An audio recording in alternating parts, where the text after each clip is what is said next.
남북한 동포 교포 그리고 해외 남북한 근로자 여러분 안녕하십니까. 대동강TV 대동강 포커스 시간이고요. 오늘 아주 귀한 분을 모셨습니다. 여러분, 북한의 조선의 김일성, 김정일, 김정은 만수무강연구소, 오로지 이 사람들의 건강, 생명, 보약, 수명 연장 이런 것만 연구하는 연구소에 있다는 얘기 들어보셨죠? 그 연구소에 대한민국에 유일하게 그 연구소 출신인 분을 저희가 모셨습니다. 자, 만청산 연구소의 연구사로 계셨던 분인데 우리 이분을 모시고 앞으로 몇 차례에 걸쳐서 김일성, 김정일, 김정은 일가의 건강관리, 수명관리, 수명연장 이 부분에 대해서 집중적으로 해보해 보겠습니다. 자, 여러분, 김형수 선생님 모셨습니다. 안녕하세요. 네, 안녕하십니까. 김형수 선생님은 북한의 최고위, 당연히 뭐 수명연구소니까 최고위 코스를 거쳤고요. 부모님은 이미 작고하셨지만 북한 최고 엘리트층 유학파시고, 김형수 선생님은 김일성 대학을 졸업을 하셨고 생물학과 나오셨죠? 네. 당연히 그렇겠죠. 그리고 만청산 연구소, 그러니까 김씨 일가의 장수연구소, 만수무강연구소는 기초과학원, 만청산연구원, 그 다음에 청암산연구소 여러 개 있는데요. 이 만청산연구원이 상당히 중요한 기관입니다. 여기에서 근무하셨던 유일한 경험을 가지고 계신 분입니다. 김일성, 김정일, 김정은 건강연구소, 만청산연구소 맞죠? 네, 맞습니다. 이게 뭐 하는 데예요? 정확한 이름은 만청산 연구원 이렇게 되어 있어요. 소가 아니고 연구원. 예, 연구원. 예. 네, 우선 김부자의 건강장수연구, 그러니까 김일성, 김정일, 지금은 김정은, 김정은이죠. 네, 이 김씨 왕조의 오래 살게 하는 건강장수를 연구하는 연구소고요. 예. 그래서 북한 일반 주민들은 만수무강 연구소로 알려져 있습니다. 그냥 만수무강 연구소로 말합니까? 근데 그럴 이유가 왜냐면 저희 연구소에서는 일체 외부의 그 공식 명칭을 말하지 않게끔 되어 있어요. 그러니까 정식 명칭은 만청산 연구원. 어떻든 만청산 연구원의 정확한 의미는 김일성의 만년장수, 김정일의 영원한 청춘, 예, 그 의미를 합쳐가지고 만청산 연구원 이렇게 지은 거죠. 그게 그냥 산 이름이 아니구만요. 아닙니다. 예. 아, 저는 만청산이 있는 줄 알았어요. 그러면 조직 규모는 얼마나 돼요? 저희 연구소는 130명 정도가 됐거든요. 제가 다닐 때는. 그러면 이제 오래 살려면 네, 먹는 거, 네, 그다음에 약, 네. 그다음에 뭐 입는 것도 있잖아요. 네, 그 네. 만청산 연구원은 주로 어떤 거예요? 김일성이 그때 연구원이 만들어질 때 했던 이야기가 사람이 오래 살려면 섭생을 잘해야 됩니다 이렇게 말했습니다. 그러니까 섭생이라고 할 때는 먹는 것도 중요하고 네. 그 다음에 잠도 잘 자야 되고 뭐 이렇게 잠자는 것부터 해서 일상 환경, 그때 오죽했으면 이제 지금 우리가 보는 김일성 광장의 주석단 있잖아요. 그때도 항상 그 온도 체크라든가 주변 환기 오염도 이런 것도 다 이제 그때는 체크했거든요. 옛날인데. 그러니까 그걸 놓고 봤을 때 북한의 만수무강 연구소 하면 한마디로 말하면 김일성, 김정일, 김정은의 건강을 위한 전체적인 모든 이제 먹고 입고 쓰고 사는 모든 것들을 이제 보는 네, 그런 이제 연구기관이라고 볼 수 있습니다. 어떤 사람들이 주로 일해요? 세 가지 연구소가 있었어요. 기초과학 연구소는 중앙당에서 이제 관리하고, 그다음 청암산 연구소는 호위사령부에서 하고, 저희 만청산 연구원은 kumsu산 의사당 정리부. 지금 김일성, 김정일의 시신이 안치되어 있는 kumsu산 태양궁전이 이제 김일성 살아있을 때는 kumsu산 의사당이 됐었습니까? 거기서 집무했으니까요. 근데 그게 이제 결국 북한 주민들은 주석궁 그랬습니다. 그럼 주석궁이 제일 센 거 아니에요? 그 제일 셌죠. 그러니까 주석궁전 소속의 연구소였어요, 저희들은.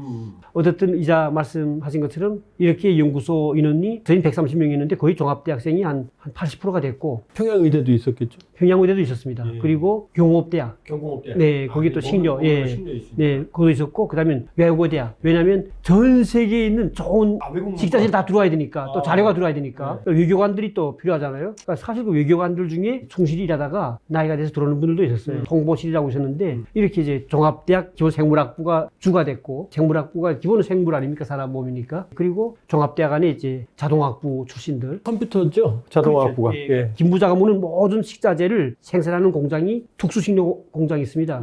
전체적인 김부자가 모는 식자재는 령성 특수식료 공장이라고 있어요. 그거를 이제 428 공장이라고 이름을 숫자로 달았어요. 428. 그럼 거기서 여러 개를 다 만들어요? 그러니까 단가리부터 해서 맥주도 만들고 술도 나오고 그 공장에서 이제 일제 생산하는 모든 것들을 자동화하기 그럼 위해서 소량 다품종이네요. 소량도 아닙니다. 대량적으로 만듭니다. 대량적으로. 만들어가지고 그걸 제네만 먹는 게 아니라 고위급 간부들, 또 저희들도 또 이제 주마다 공급받고 그랬거든요.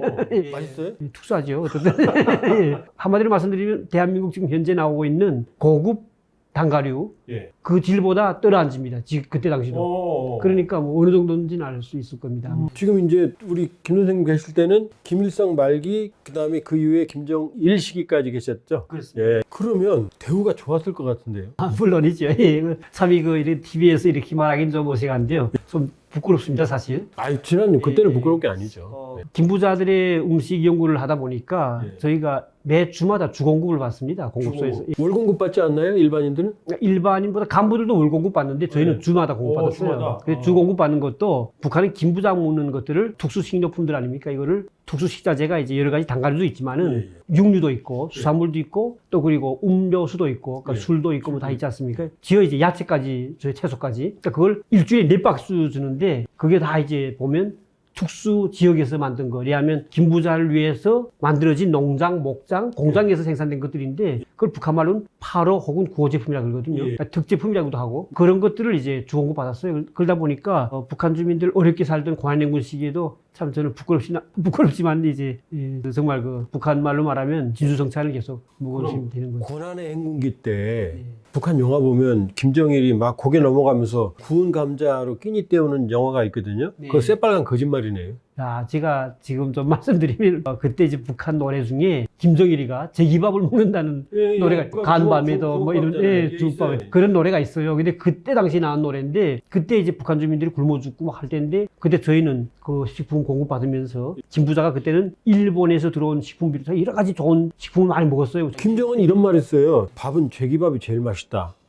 그러면서 그 검소함, 소탈함 이런 거 내세우잖아요. 영을 넘으시면서 새빨간 거짓말이었군요. 그러면 김씨 일가들이 그럼 주로 어떤 음식을 먹어요? 예를 들면 수입품을 많이 먹어요? 아니면 국내 생산을 많이 먹어요? 우선 뭐 보게 되면 외국에서들은 음식 많이 먹죠. 외국 음식. 외국 음식.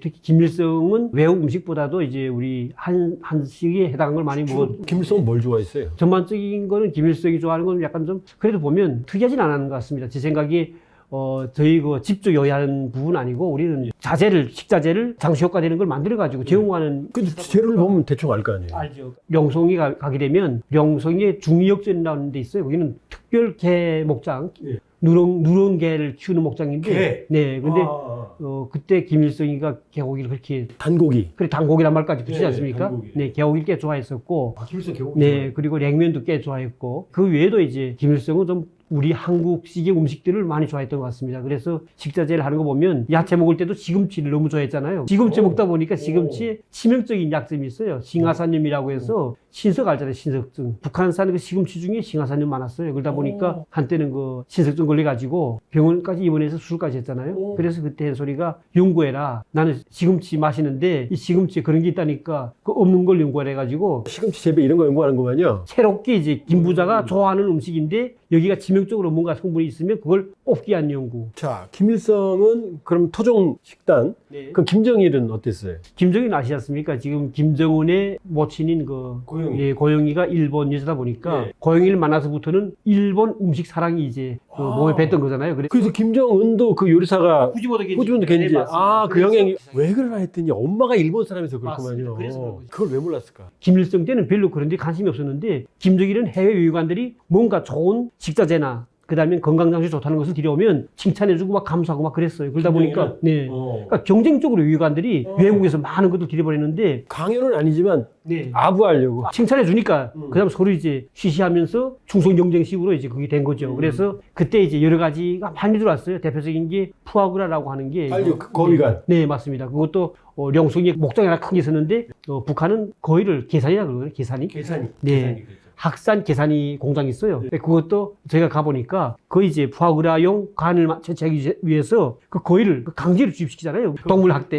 맞습니다. 그래서 어쨌든 이렇게 김정일은 어쨌든 일본 음식뿐만 아니라 전 세계 좋다는 음식은 다 먹었고 그리고 술마저도 이제 술 양주만 먹었지 않습니까? 헤니스 술 같은 그런 고급술도. 김정일이 술을 더 많이 먹었어요? 김일성이 더 많이 먹었어요? 제 알기로는 김정일이가 더 먹었을 것 같습니다. 김일성도 술 좋아했어요? 좋아했겠죠. 저희는 좋아했다는 정확한 내용을 어떻게 아냐면 저희 연구실에 실장하던 조주영 박사가 전문 술만 연구했어요. 김일성이 먹는 술을 그분이 전문 연구했거든요. 그래 그때 이제 그분이 연구하던 술들을 그러니까 북한은 태평 술 공장이 있습니다. 일제 때 일본인들이 만들었던 술 공장이었어요. 예. 그래서 그게 저장 탱크가 있잖아요. 동굴이 엄청 크거든요. 거기는 항상 17도가 보장되는 그런 이제 동굴이었어요. 그게. 그러니까 술 거기다 저장하는데 그때 이제 김일성이가 술 좋아하니까 그 공장을 그대로 일본한테서 압수한 거를 일반인들이 아닌 저들이 먹는 술 공장을 만들었습니다. 태평 술 공장에서 이제 이분이 연구를 많이 했는데 우리가 이제 두모니 그 실장네 집에 가게 되면 술을 내놓잖아요. 이 장 있어요. 이제 이런 큰 장 밑에 장에 보면 옛날 술부터 연구하면서 쫙 술들이 있는 거예요. 그러니까 가면 이제 제일 옛날 거부터 하나씩 꺼내서 마시는데 보통 보면 한 30년 지난 술도 있었거든요. 그러니까 그렇게 그걸 봐서는 김 부자도 분명 술을 좋아했고 그리고 김정일은 뭐 두말할 것 없이 뭐 술을 양주도 막 컵으로 마시고 막 그랬지 않습니까? 그러면 19금 질문 하나 해볼게요. 강장제. 네. 남자들이 좋다는 거. 네. 그런 것도 연구하나요? 제일 많이 하지요. 그걸 제일 많이 네, 많다기보 한 절반을 거의 그거 합니다. 1990년 그때 김일성 나이가 50대가 시작됐지 않습니까? 그때 이제 우리 연구원의 지시가 떨어졌어요. 예. 사람이 오래 살려면 정력이 좋아야 합니다. 이런 이제 지시를 내린 거예요. 근데 직접 내린 게 아니라 정하철이라고 하는 자기의 그 이제 책임 서기관한테 그 지시를 내리면서 유일한 연구를 하도록 하시오. 이렇게 된 거예요. 그래서 우리가 그 연구를 꽤 많이 했습니다. 우리 연구실에서도 하마유라는 걸 아시죠? 하마유? 예. 북개구리 기름. 예. 그것도 저희 연구실에서 깨구리. 연구해가지고 제품을 만들어서 이제 올려보냈고 증정하죠. 그 외에도 또 이제 해외에서 좋다는 게 많이 들어왔습니다. 그 중에도 이제 사자 수컷 그 생식기를 가지고 만든 제품 그런 게 있어요? 그런 거 있습니다. 그러니까 사자가 수컷 한 마리가 암컷 많이 이제 그렇게 하니까. 북한은 또 물개 같은 거는 배구신 있지 않습니까? 예. 그거 나오면 어디선 잡든 간에 개인이 그거 사치하면 안 돼요. 100% 이제 주황당 올려보내야 돼요. 그거는 물개 잡았어요, 북한에서? 그러니까 물개가 이제 잡힐 때가 있잖아요. 그러니까 예. 잡힌 중에 암컷보다 수컷가 잡히기 어렵지 않습니까? 근데 수컷만 잡으면 절대로 개인이 사치 못해요. 그걸 어느 수산사업소에서 태구시는 다 그러면 1호 진상품. 다 올라가야 돼요. 그걸 이제 수산사업소 간부가 그걸 사취했다가 그게 들짝 나가지고 해임 철칙됐잖아요. 그러니까 그런 식으로. 그러니까 전 세계 좋다는 것뿐만 아니라 북한 내에서도 강당 효과 있는 거는 많이 연구합니다. 저희 연구실에서 이제 백두산 불로초라든가 그다음에 뭐 이제 하마유 연구도 했었고 그 외에도 이제 각종 연구들을 많이 하는데 기본 포커스는 김정일의 방침 간설이죠 한마디로. 네, 그래서 그걸 집중적으로 연구할 때는 이제 연구사들이 대체로 그렇게 나이가 많은 그런 대상들을 선택해 가지고 연구합니다. 그 대상들이 어떤 대상인지 아마 아실 수 있을까요? 그럼 그게 일종의 그 생체 뭐 731 부대 뭐 이런 맞습니다. 성격입니까? 그런 성격보다는 비슷하긴 한데요. 북한은 김부자 같은 뚱뚱한 체질이 드물지 않습니까? 예. 일반인들은 거의 생체 실험한 대상이 안 돼요. 그러다 보니까 평양에 고급당 학교가 있습니다. 평양 김일성 고급당 학교. 김일성 고급당 학교 가면 주황당과 도에 있는 고위 간부들 아닙니까? 그 사람들은 김정일, 김일성처럼 뚱뚱한 거예요. 근데 그 사람들이 그러니까 일종의 임상 실험 대상이지 뭐 잡아다 한번 해봐 이런 건 아니죠. 본인들이 뭐 맞습니다. 자의적으로 하는 거죠. 그렇게 안 되죠. 왜냐하면 이제 6개월 특설반 대상들은 정말 이제 나이도 좀 50대, 60대 되고 뚱뚱하고 그런 사람들이 오잖아요. 그러면 저희가 나가서 좋다고 하는 뭐 이제 강당 효과 있는 그런 이제 정력제를 가지고 나가서 실험구 대적으로 이제 갈라야 돼요. 그래서 저희가 족당이라 이제 이야기합니다. 이제 이런 연구를 하게 된다면 족당에서 뭐 사람 나이와 체격이 비슷한 사람들 해가지고 보통 이제 한 30명씩 시험구 대적으로 갈라놓는 거예요. 그래서 특수한 이제 제품이 나왔는데 여기다가는 먹이지만 여기다가는 대적으는 그건 안 먹이고 대조하면서. 그러니까 이제 임상 실험하는 거잖아요. 그렇죠. 그러면서 근데 그 중에 위험한 실험도 있었을 거 아니에요. 위험한 실험도 많죠. 본인들은 모르죠. 모릅니다. 근데 알고는 있으면서도 말을 못해요. 겁을 못 하니까. 네, 거부할 수 없습니다. 거부했다가는 그게 우리 수령님과 장군님의 건강장수를 바라지 않는 거로 돼가지고 그거는 완전히 오늘 이번 시간 이제 마무리될 시간인데요. 마지막 질문 하나. 그럼 그 임상 실험하다가 희생당한 사람도 있어요? 죽은 사람까지는 없습니다. 제가 알기로는. 근데 그런 건 없는데. 지금 지나가서 봤을 때 건강에 상당한 무리가 갔을 결과도 있겠네요. 그렇죠. 맞습니다. 무리가 갈 수밖에 없죠. 왜냐하면 실례 들어서 해조 계란이라고 해가지고 북한에서 이제 계란을 한번 또 만든 때가 있습니다. 예. 근데 전 세계적으로 이제 계란도 건강엔 좋지만은 또 계란의 장수 효과를 띠기 위해서 여러 가지로 이제 일본은 셀렌 계란, 그다음에 중국은 요오조 계란 뭐 이렇게 만든 것처럼 저희도 이제 해조 계란이라고 만들었어요. 해조 계란은 바다에 있는 해조류 중에서 비타민과 또 그다음에 강물질 함량이 높은 해조류를 닭한테 먹이는 거예요. 그러면 그 계란의 질이 엄청 좋아집니다. 예. 근데 그걸 먹일 때 대조구한테는 일반 계란을 먹이고 그다음에 이쪽에 그 시험구한테는 또 연구한 계란을 먹이는데 예. 둘 다 어떻든 간에 계란을 먹이지 않습니까? 예. 근데 계란은 양이 좀 많아질 경우는 콜레스테롤 함량이 많아져 가지고 고지혈증 환자들한테는 나쁘지 않습니까? 예. 고콜레스테롤 환자라든가 예. 그러니까 그런 환자들한테는 비만 환자들은 대체로 그 계란을 초과 이상 많이 먹는 게 싫잖아요. 그렇죠. 그럴 때마다 뭐 말을 못 하지만 할 수 없이 먹어야 되는 거예요. 근데 먹을 때 있지 않습니까? 예. 그것을 줘서 가서 먹으라고 하지 않아요. 딱 앞에서 먹는 거 보는 거예요. 안 먹을지도 모르니까. 자세히 보게 되면 인상이 그런 게 느껴지죠. 예, 오늘 만청산 연구소 연구사 김영수 선생님 모시고 김일성, 김정일, 김정은 장수연구소 그 실체의 일각을 봤습니다. 예, 오늘 감사드리고요. 다음 시간에 좀 더 자세하게 좀 더 알아보도록 하겠습니다. 대동강 TV 마치겠습니다. 좋아요, 구독, 알람 부탁드립니다.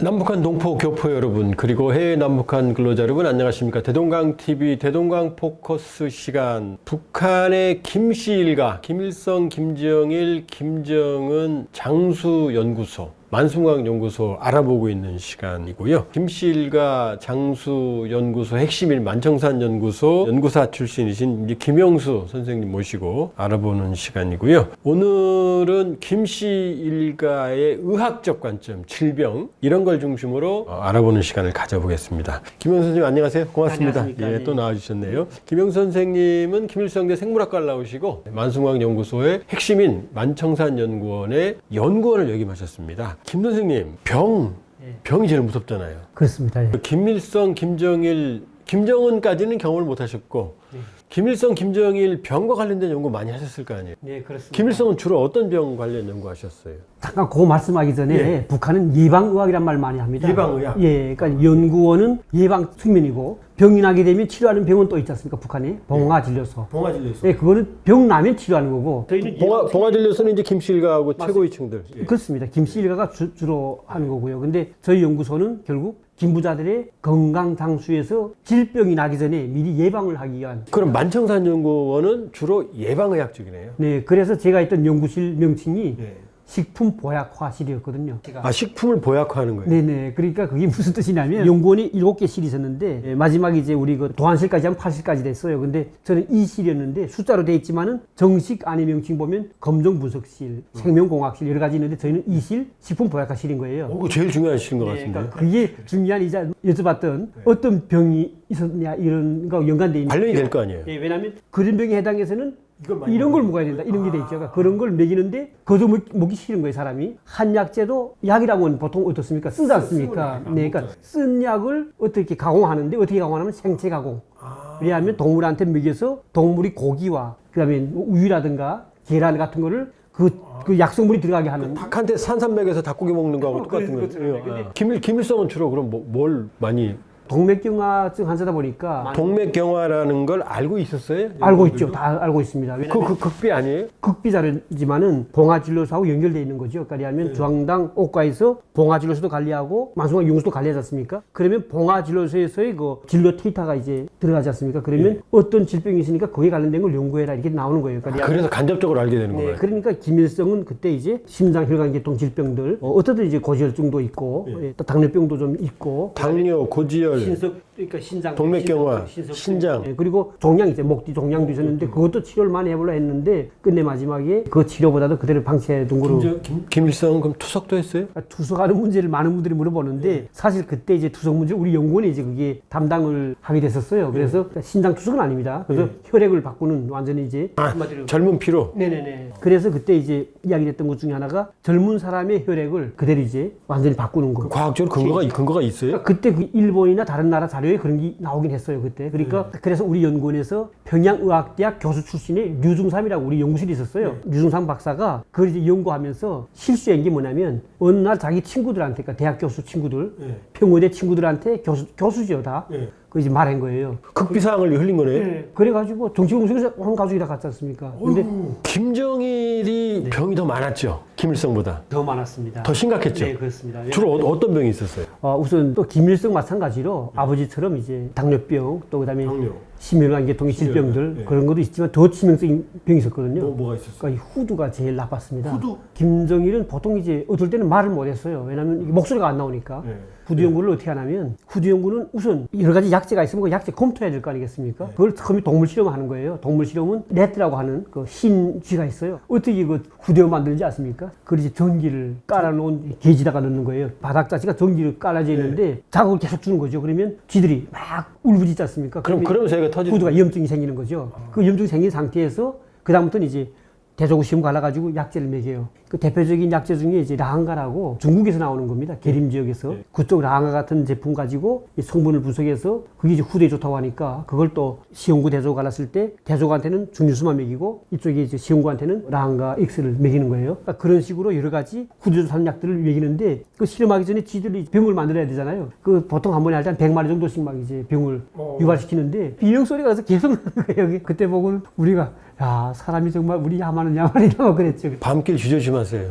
김정일이 연설을 안 했잖아요. 네, 많이 안 했죠. 예. 많이가 아니라 거의 안 했어요. 조선인민군대 영광이 있으라 이 한마디밖에 없잖아요. 그게 후두염하고 관계 있을까요? 두 가지로 보여지는데 우선 말주변이 좀 없었던 것 같습니다. 김정일은 보통 이제 아주 그 선한 말보다도 막 쌍스럽게 막 그래서 이게 중앙당 고위 간부들도 그래서 야이 막 이렇게 김일성도 이제 큰 이제 간부들 모임 해야 하기 전에 그때 이제 욕할 때 보면 그때 이제 엑식스 소리 이 소리잖아요. 그 소리 막 하는 김정일은 더했고 특히 말주변도 없었고 이것은 기본은 후두염. 우리 그저 한 번은 김정일의 그 이제 목소리 중에 조선인민군의 영광이 있으라 하는 영광이 있으라 그 어색하잖아요. 목소리도 근데 이제 좀 약간 예, 목소리가 갈리는 소리지 않습니까? 예, 그렇게 후두가 나빴습니다. 근데 담배 무지하게 폈잖아요. 예, 담배도 많이 피웠고 담배 손에 들고 다녔잖아요. 그래서 오죽했으면 주치사들이 따라다니면서 담배를 좀 그만 피셔야 됩니다 했어요. 근데 그럼에도 불구하고 어떨 때는 전당 쪽으로 하루 아침에 깨나서는 야 전당 쪽으로 담배 구면 하라. 그다음부터는 북한 전체가 담배를 못 피웠어요. 그때는 또 그럼 김정일도 담배 안 폈어요 그때는? 얼마 지나면 또 다시 피웠죠 그 사람은. 김정은도 금연하면서 담배 피잖아요.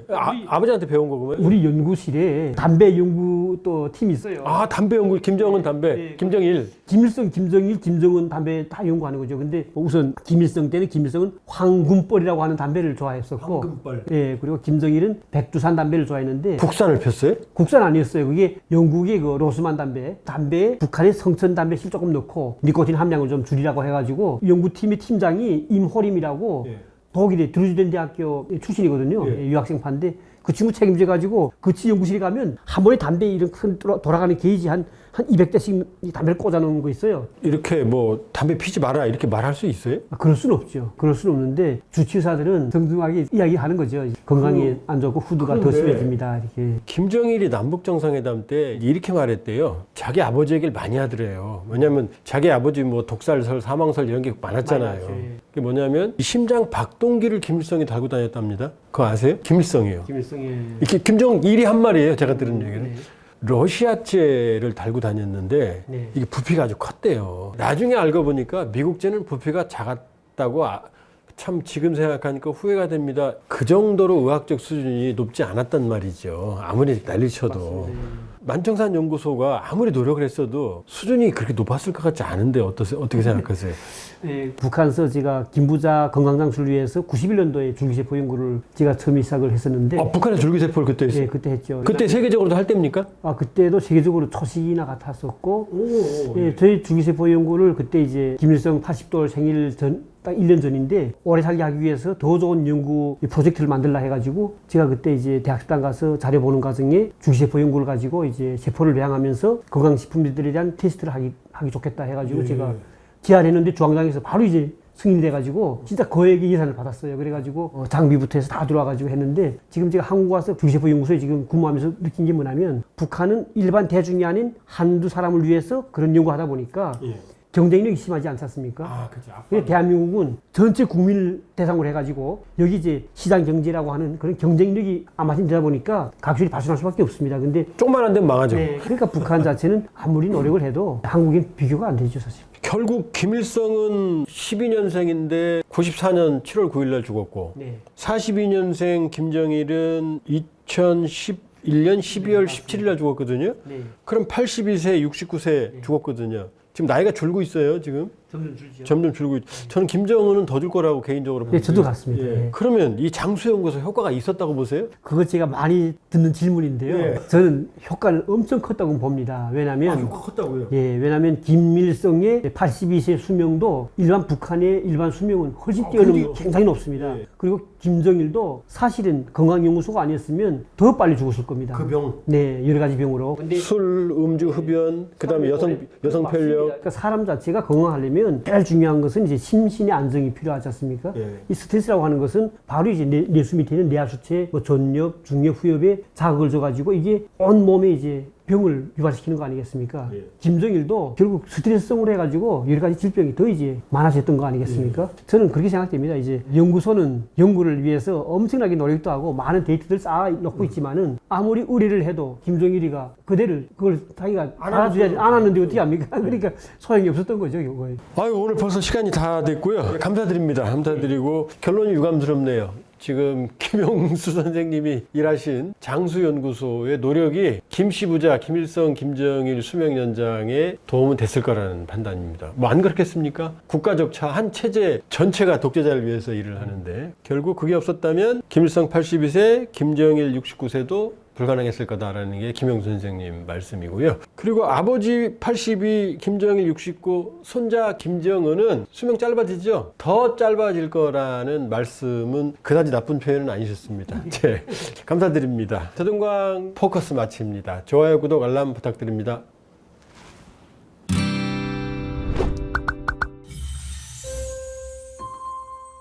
남북한 동포 교포 그리고 해외 남북한 근로자 여러분 안녕하십니까. 대동강TV 대동강 포커스 시간이고요. 우리가 시리즈로 김정은, 김정일, 김일성 일가 장수만세 연구소, 만숭왕 연구소, 장수연구소 특집 시리즈 가고 있고요. 만청산 연구원 그중 핵심이죠. 김씨 일가의 음식을 보약화시키는 연구를 하셨던 김용수 선생님 모시고 말씀드리고 있고요. 예, 감사합니다. 또 나오셨네요. 오늘은 제목을 제가 통제 불가 김정은의 생태시계 이렇게 제목을 좀 잡아봤거든요. 좀 자극적이게. 제가 표현 잘했나요? 충격적이네요. 제가 보기에 김일성은 82세, 김정일은 69세인데 김정은은 제가 보기에 69세도 그 근처도 못 갈 거라고 상식적으로 판단하거든요. 저는 김일성, 김정일 때까지는 연구소에 있었지만은 김정은은 제가 연구소에 있을 땐 없던 인물인데 그렇죠. 저희가 말씀드리고 싶은 거는 지금 김정일의 나이를 봤을 때 그 당시 그 나이 때의 김일성과 김정일을 보면 될 겁니다. 그렇죠. 네, 지금의 김정은의 나이면 김일성이 아마 6.25 남침전쟁 일으키기 그 전후가 될 것 같습니다. 거의. 예. 그때를 놓고 보면 김정일은 완전히 왕성했고 저렇게 뭐 쩔룩거리거나 이런 것도 없었고 비만도 없었고 김정일도 그렇지 않습니까? 그 나이를 비교해봤을 때는 벌써 김정은이가 지금 나이로서는 아주 이제 선대들 할아버지나 아버지보다도 더 노화가 촉진됐다는 걸 말할 수 있어요. 김정은의 각종 여러 가지 조직 기관들의 나이는 또 엄청 노후됐다고 볼 수가 있는 거죠. 그러면 지금 재밌는 주제인데 선생님이 보시기에 김일성의 40대 보다 김정일의 40대가 더 건강이 나빴을 거라고 추정하시나요? 그렇게 보여집니다. 그리고 김정일의 40대보다 김정은의 40대는 훨씬 나쁘다. 네네. 이 만청산 연구소에서 최고 수령 동지 수령의 건강만 챙기나요? 가족도 같이 챙겼나요? 그건 아니죠. 아니죠. 가족은 챙기지 않습니다. 가족은 안 챙깁니다. 예. 기본은 김일성, 김정일이었고 저희 때는 가족은 병이 생기면 봉화진료소에서 처치나 받고 치료받고 진료받는 그 정도밖에 안 되는데 한 가지 또 제가 좀 말씀드리겠습니다. 만청산 연구는 지금도 존재할까요? 그 질문인데요. 있지 않겠어요? 맞습니다. 있습니다. 한국에 온 다음에 제가 여러 이제 방송들이 나가면서 만청산 연구원에 대해서 이야기했지 않습니까? 그러고 나서 제가 나 때문에 이름을 바뀌지 않았을까 이게 황당한 생각을 했어요. 그래서 어느 하루는 어떻게 북한에 있는 이런 줄을 통해서 알아봤습니다. 그대로 존재하는 거예요. 그래서 제가 내가 하나 뭐 여기서 막 이야기한다 해서 바꾸진 않겠구나. 왜냐하면 김정은이 건강이 중요하니까 그 연구소를 없앨 수는 없다. 어쨌든 간에 지금도 존재하는 겁니다. 그러면 지금 김일성, 김정일의 병력으로 봤을 때 지금 김용수 선생님의 북한에서 만청산 연구소의 연구 경험으로 봤을 때 김정은은 어떤 병이 있을 것 같아요? 우선 중요한 거는 이제 비만이 따르는 건 항상 비만, 심혈관, 당뇨 이건 기본. 오고 그 외에도 비만 오면 또 치명적인 게 관절염들도 많이 올 건. 벌써 뭐 쩔뚝쩔뚝 여러 번 했죠. 그 외에도 지금 뭐 여러 이제 언론들에서 많이 나오긴 하는데 저는 이 병이라는 게 한 가지 나오면 그 병에서 머물지 않지 않습니까? 다 퍼져나가죠. 자꾸 여러 가지로 고리가 이어지면서 몸이 다 망가집니다. 그러니까 결국 김정은이 40대라고 하지만 제 보기에는 생물학적 나이는 이제 60대가 되지 않겠냐 이런 정도로 저는 생각되거든요. 그러니까 어떻든 그거 놓고 봤을 때 지금 김정은의 병은 종합진료소에 해당한다 이렇게 지금 저는 생각합니다. 대동강TV에서 한번 보도했는데요. 네. 김정은 가슴에 네. 하늘색의 패치가 맨살에 붙어있던 적이 있거든요. 네네. 심장 부위에. 네. 제가 알기로 김씨 일가는 그 염색한 속옷은 안 입는다고 건강상 그런 얘기 들어보셨나요? 네, 그렇죠. 맞습니다. 예. 그럼 여기 하늘색이 맨 가슴에 붙어 있다는 얘기는 이건 속옷 아닌 거죠? 그렇죠. 속옷은 아니죠. 심장 패치로 추정이 되는데 네. 그런 심장병 관련해서도 연구하셨나요? 그러니까 우리가 연구하는 거는 식품 관련된 게 기본적으로 이제 예방 측면에서 많이 연구하지만은 그때 이제 어떤 질병이라는 건 계속 이야기돼 있지 않습니까? 그래서 그때 봉화진료소에는 독일 유학생들을 많이 이제 독일에 보내서 공부시켜가지고 평양의대나 이런 사람. 중요한 게 뭐냐면 심혈관 외과의에 대한 관심이 높았어요. 자기 심장이 kup사되거나 하면 바로 이제 개복해가지고 심장을 직접 마사지해가지고 하는 방법. 이것도 그때 이제 엄청 이제 그 북한에서 이야기됐거든요. 그러니까 그런 걸 놓고 봤을 때도 북한은 빈부자들한테는 심장에 대한 아버지도 또 할아버지도 다 이제 심근경색으로 죽지 않았습니까? 결국 심장으로 죽었어요. 어쨌든 지금 이자처럼 심장 패치하는 거는 또 유전성도 있겠지만은 기본적으로 비만도가 하니까 지금 심장에 문제가 있다 이거는. 그래서 그와 관련돼 가지고 계속 이제 그 체크하기 위한 그런 기기를 부착했다거나 아니면 또 이제 심장이 박동을 계속 이제 유지할 수 있게 하는 그런 이제 임플스를 발생하는 그런 기기를 착용했거나 아마 이런 가능성이 있죠 지금.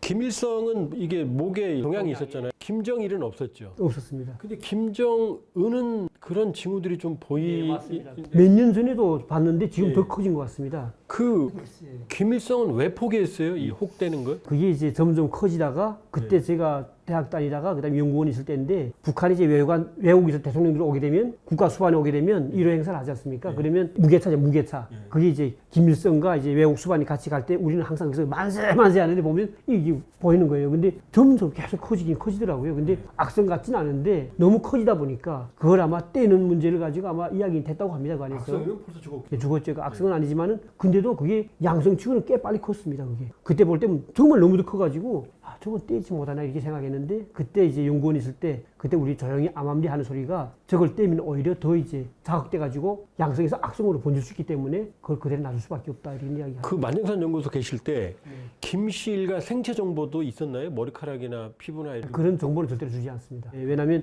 그 정보가 외부에 셀까봐도 그러겠죠. 근데 제 생각에는 그 정보를 공유할 수 있는 사람이 다 단정됐을 것 같아요. 저희 일반 연구사들도 철저하게 믿을 수는 없겠죠 아무래도. 그러니까 제가 생각하기는 아마 중앙당 오과의 고위층들하고 그 다음엔 봉화진료소 우리 연구원도 이제 특정한 사람들 아마 그 공유했을 것 같은데 우리 일반 연구원들까지는 전화를 받지 못했습니다. 김정은 현재 상태 선대와 비교하면 상당히 위험하다 이렇게 볼 수 있을까요? 네, 너무도 위험하다고 보죠. 저는 지금도 아닌 한 30대, 이제 지금부터 한 5년, 6년 전에 그때 30대 중반도 안 됐을 때인데 그때도 벌써 야, 저 나이가 지금 50대 생물학적 나이가 되겠다 이렇게 생각했었는데 지금 급격히 지금 점점 나빠지는 게 알립니다. 김일성, 김정일은 비만 연구는 안 하셨죠? 했죠. 아, 그때도 비만 연구 했어요? 아. 비만 연구 했는데 중요한 거는 유전적으로 이제 먹으면 섭취가 잘 돼가지고 비만이 오는 사람들 있잖아요. 그런 계열이 있는 사람이죠, 그 가족이. 그러다 보니까 김일성도 이제 비만했었고 김정일은 키가 작은데 비만하다 보니까 정말 그때는 한마디로 그저 표현한 게 올챙이 배 같은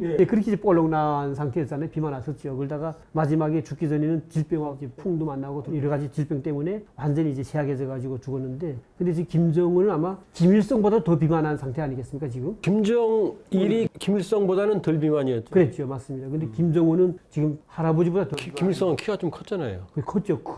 근데 지금 김정은은 더 작지 않습니까? 근데 그럼에도 불구하고 아마 몸무게는 아마 더 나갔을 것 같습니다 지금. 결과적으로 김일성도 급사. 네. 그렇죠? 묘양산 특각이었다. 예, 맞습니다. 그 다음에 김정일은 기차 안에서 급사. 말은 그렇게 나오죠. 그러면 지금 이 가족력으로 봤을 때 김정은도 누워있다 죽지는 않을 것 같은데요? 김정은도 이제 아마 죽으면 kup사하는 게 아마 저 미사일 쏘는 데가 kup사하지 않겠습니까? 좋아서. 아. 어쨌든 수명이 지금 제 생각에도 아마 아버지보다도 더 이제 빨리 운명할 수 있는 그런 이제 체질적인 또 생물학적인 그런 지금 현재 그 상황이라고 그렇게 보여집니다. 네, 누가 봐도 김정은 대동강 TV에서도 그런 적 있고요. 예, 오늘 이제 3번 시리즈 마지막 시간인데요. 자, 지금 말씀하실 때 지금 선대보다 계속 수명은 줄고 있고 건강도 더 악화되고 있는 상황인데, 근데 지금 음주, 흡연 이런 게 거의 폭주기관차처럼 전혀 못 막고 있는 것 같아요. 그러면 아주 위험하다고 보실 것 같고, 지금 마지막으로 지금 만정산 연구소가 지금 위키백과에 보면은 더 규모가 선생님 계실 때보다 커진 걸로 보여지는데 핵심적으로 뭘 연구하고 있을 것 같으세요? 지금 과거의 경험으로 봤을 때 가장 중점을 두는 부분이. 제 생각에는 가장 중점이라고 할 수 있는 것은 우선 지금 세계 연구소 중에서 만성산 연구원이 첨단 이제 과학기술 연구로 포커스 맞췄기 때문에 가장 첨단입니까? 네네. 연구소 세계 중에서 제일 뒤늦게 나왔어요. 아, 마지막에. 네. 그러다 보니까 그때 장비들도 이제 첨단 설비를 다 갖췄었고 그리고 제가 연구원 있을 때하고 지금 제가 한국 와서 연구소에서 근무하면서 보면 지금 설비는 우리 그 당시 연구 원이 가지고 있던 설비가 지금도 한국이 그저 못지않게 그 정도예요? 예, 그랬습니다. 2009년에 오셨잖아요. 그 전에 90년대에도 그렇게 장비들 다 좋았습니다.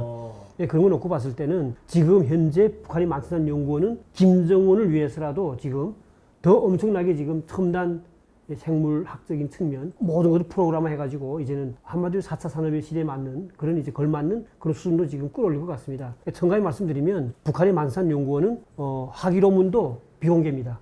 예, 그리고 연구하는 모든 목적도 다 비공개로 돼 있고 그리고 석사 박사 논문들도 외부에 공개 못합니다. 예, 이제 마칠 시간 됐고요. 마지막 짧은 질문 하나 드릴게요. 결국 북한은 중국보다 떨어지고 중국은 세계 기준으로 또 떨어지거든요. 어떻게 생각하세요? 김정은의 장수 연구소들의 성과 향후. 그건 인정합니다. 북한의 우수리라든가 과학기술 수준 또 생물학 수준이 아직은 뭐 많이 뒤떨어질 수밖에 없는 게 경쟁력이 없지 않습니까? 그러니까 떨어질 수밖에 없고 결국 이제 김정은 때도 이제 뭔가 이제 또 중국뿐만 아니라 뭐 프랑스나 또 각종 러시아나 또 독일이나 이런 이제 다른 나라의 의사들을 선대 김정일 때처럼 또 이제 뒤로 올 수도 있겠죠. 아무래도 네. 치료 때문에. 예, 앞으로 뭐 저는 좀 남북 간의 사이가 좋아지면 김정은의 건강을 위해서 아니라 북한 전체 주민들을 위한 건강을 위한 의학과 기술 연구라든가 이런 것들이 좀 활발히 진행되는 바람을 좀 가져봅니다. 예, 그렇죠. 한반도는 하나의 생활공동체, 생명공동체니까 언젠가 만청산연구소, 기초과학원, 청암상연구원 이런 것들이 정말 인민을 위한 보건의료, 건강 기관이 되기를 바라는 바람입니다. 김일성, 김정일까지 수명이 점점 줄고 있고요. 김정은 위원장도 저렇게 폭주한다면 그 미래는 불확실하다는 게 선생님 말씀이셨던 것 같습니다. 감사드리고요. 대동강 포커스 마치겠습니다. 좋아요, 구독, 알람 부탁드립니다.